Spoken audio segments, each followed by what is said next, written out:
उत्तर प्रदेश से खबर, क्योंकि माफिया मुख्तार अंसारी का शव गाजीपुर पहुंच चुका है। कड़ी सुरक्षा के बीच आज कालीबाग कब्रिस्तान में दफनाने की तैयारी हो रही है। परिवार की तरफ से मुख्तार अंसारी की मौत पर सवाल उठाए जा रहे हैं, लेकिन पोस्टमार्टम रिपोर्ट के मुताबिक मुख्तार अंसारी की मौत दिल का दौरा पड़ने से ही हुई है, हार्ट अटैक से। मुख्तार अंसारी का बेटा अब्बास अंसारी जेल में है और पत्नी अफशा अंसारी फरार है।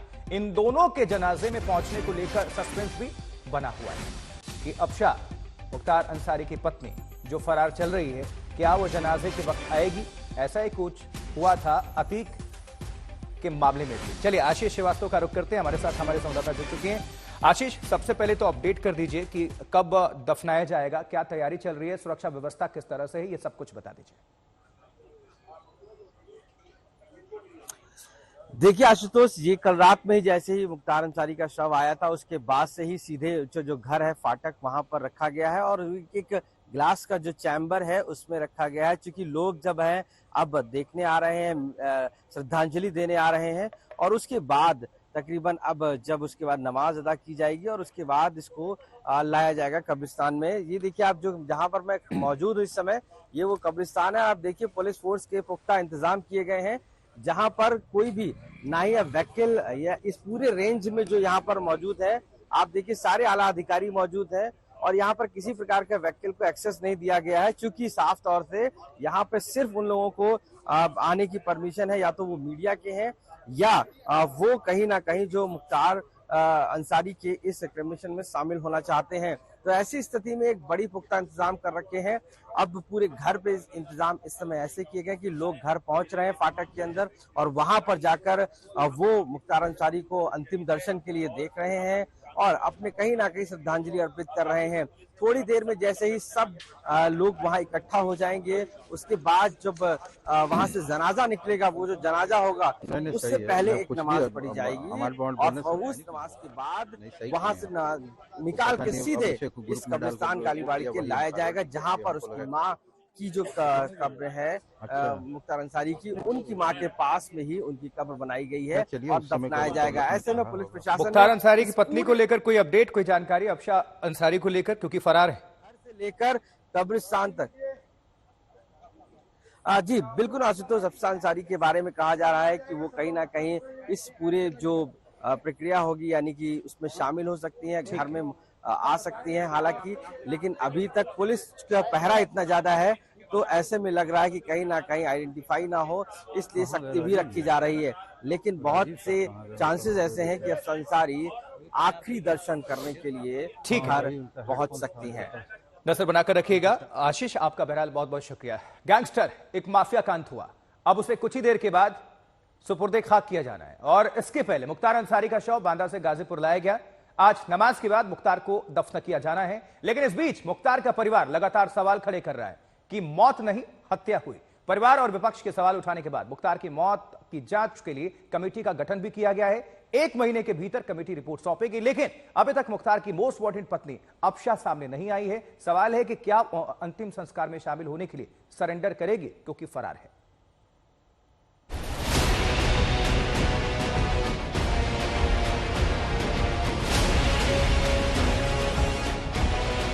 दशकों तक जिस माफिया मुख्तार अंसारी की तूती बोलती थी, अब गाजीपुर में उसे सुपुर्दे खाक करने की तैयारी चल रही है। सुबह सुपुर्दे खाक होगा मुख्तार, कड़ी सुरक्षा, धारा 144 और घर पे लगा लोगों का तांता। गाजीपुर में कब्र का नाप लिया गया और उसके बाद मुख्तार का परिवार उसके अंतिम संस्कार की तैयारी में लग गया। अंतिम उसकी जो प्रक्रिया अपनाई जाएगी उसके लिए यहाँ पर तैयारियां की जा रही हैं। आप देख सकते हैं तस्वीरों में, ये वो जगह है जो कि अंसारी परिवार को मिली है यहाँ पर, और ये कब्रिस्तान यहीं पर मुख्तार अंसारी को सुपुर्दे खाक किया जाएगा। उसको लेकर के आप देखिए किस तरीके से उस पूरी जगह को जो है वो साफ किया जा रहा है, वहाँ पर तैयारियां की जा रही है। पुलिस ने गाजीपुर में सुरक्षा के मुकम्मल इंतजाम किए। धारा 144 लागू। बांदा में 5 डॉक्टरों के पैनल ने मुख्तार अंसारी के शव का पोस्टमार्टम किया। खाने में धीमे जहर से मुख्तार की मौत के सियासी आरोपों के बीच तय नियमों के मुताबिक एक जांच कमेटी बन चुकी है, जो 1 महीने में मुख्तार अंसारी की मौत की न्यायिक जांच पूरी करके रिपोर्ट देगी। मुख्तार की मौत की जांच के लिए मजिस्ट्रियल जांच के आदेश भी दिए गए हैं। अपर जिला मजिस्ट्रेट राजेश कुमार को इस मौत की जांच सौंपी गई है। मुख्तार के बेटे उमर अंसारी ने बांदा के डीएम को चिट्ठी लिखकर दिल्ली के एम्स में पोस्टमार्टम कराने की मांग भी की। उमर अंसारी ने कहा कि ये मौत नहीं, हत्या है। देखिए, वो उनकी प्रक्रिया है। हमने तो लिख कर दिया है कि दिल्ली एम्स के डॉक्टरों से कराया जाए। हमें यहाँ की चिकित्सा प्रणाली और शासन प्रशासन पर विश्वास नहीं है। वो सोशल मीडिया पर भी है और मीडिया को भी हमने मुहैया करा दिया। आप लोग को सब पता है कि क्यों मैं ऐसा कह रहा हूँ। 1-2 दिन के बाद जब तदफीन हो जाएगी तब इसके बारे में हम लोग न्यायपालिका से उम्मीद करेंगे कि जो हम आशंका जता रहे हैं उस पे जांच हो। वार्ता करेंगे अपने सारे लीगल टीम से। उसके बाद शक नहीं है, यकीन है। यकीन है कि ये स्वाभाविक मौत नहीं, संयोजित हत्या है। बांदा में मुख्तार अंसारी की मौत के बाद से मऊ, गाजीपुर और आजमगढ़ समेत कई शहरों में पुलिस मार्च कर रही है, जिससे सूबे की कानून व्यवस्था में कोई खलल न पड़े। जुम्मे की नमाज को और कल जो इंसिडेंट हुआ बांदा जेल में, उन सभी के दृष्टिगत पूरे प्रदेश में हाई अलर्ट घोषित किया गया था। कई जनपदों में एक्स्ट्रा फोर्स भेजी गई थी। पूर्व से भी इलेक्शन के कारण काफी फोर्स जनपदों में मौजूद है।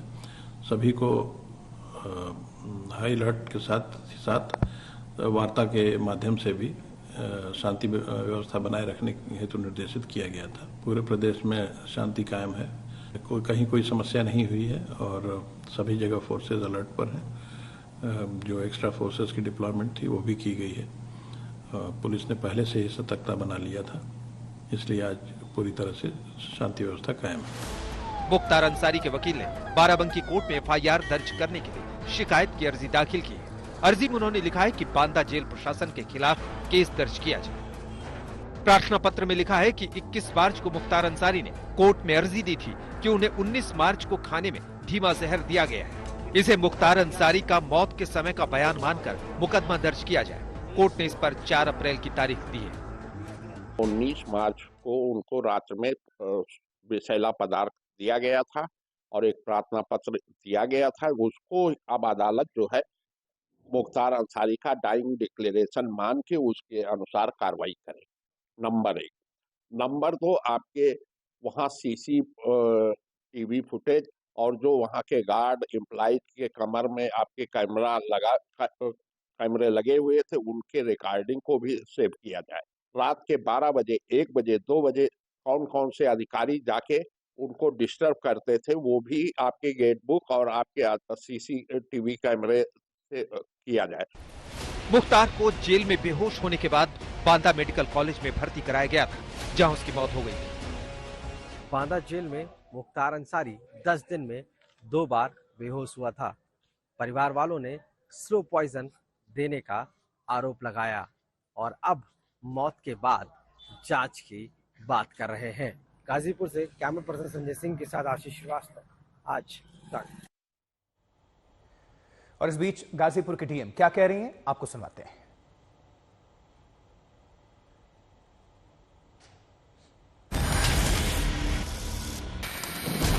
सभी तैयारियां पूर्ण हैं। आप देख सकते हैं कि जो रूट है वो उनके आवास से लेकर कब्रिस्तान का लगभग 900 मीटर का, ये 600-700 मीटर का रूट है और उसकी पूरी मॉनिटरिंग करके हम लोगों ने रूट पे जनाजे के रूट पर फोर्स लगा दी है, मैजिस्ट्रेट्स लगा दिए हैं और लोगों पे नजर रखी जा रही है। व्यवस्था पूरी पूर्ण है और शांतिपूर्ण ढंग से पूरा कार्यक्रम 10 बजे।